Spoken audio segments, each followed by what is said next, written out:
ኢትዮጵያ ውስጥ ከጋዝ ነዳጅ ማዳበሪያ ቢሾፍቱ ኤርፖርት እና ሃውሲንግ ላይ የምንሰራቸው ስራዎች ቶታሊ ጌም ቼንጀር ናቸው። በኢትዮጵያ ታስበው ማያቁም ተሞክረው ማያቁም። 30 ቢሊዮን ዶላር የሚያስብ መንግስት ኖሮን አያውቅም። በጳጉሜ 4 በኢትዮጵያ ሰማይ ስር በጣም ትላልቅ ነገሮች ሆኗል። የኢትዮጵያን የታሪክ እጥፋት የቀየሩ የኢትዮጵያ ማንሰራራት ጀምራለች፣ አንገቷን ቀና አድርጋለች፣ ወደሚገባት ሀያልነት ለመመለስ ሩጫዋን ጀምራለች ለሚለው ማረጋገጫ የሚሆኑ ፕሮጀክቶች ናቸው እዛ ላይ የተበሰሩት።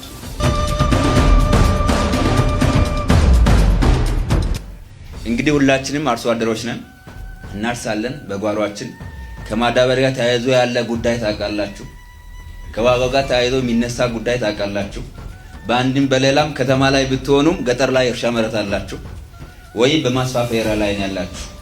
የዚህ ደግሞ መሰረታዊ ምክንያቱ ምንድነው ካላችሁ በጣም በብዙ ዶላር ስለምናወጣ እነን በአገር ደረጃ ገንብተን ማዳበሪያ ማምረት ካልጀመር ኢትዮጵያ ከችግር አትወጣም፣ ከተጽዕኖ አትወጣም ተብሎ አቋም ተወስዶ የማዳበሪያ ፋብሪካ የተጀመረበት ነው።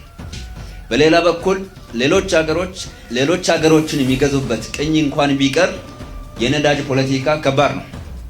ይህንን ወደ ሀገራችን አምጥተን አምርተን መጠቀም አለብን ተብሎ የራሳችን ሀብቱ እያለን ማየት ተስኖን ሰላማችን ማረጋገጥ ተስኖን ያላየ ነው የነዳጅ ሀብት መጠቀም አለብን ብለን የጀመርንበት ነው።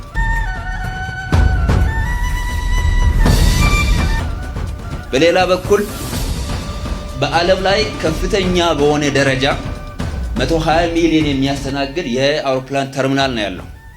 የኛ አሁን በአንደኛው ምዕራፍ 60 ሚሊዮን ህዝቦችን የሚያስተናግድ ተርሚናል ለመገንባት ነው የታቀደው። ይሄ እዛው ሳለ የኢትዮጵያ አየር መንገድ የአፍሪካ ኩራት ነው፣ የኢትዮጵያን ኩራት ነው።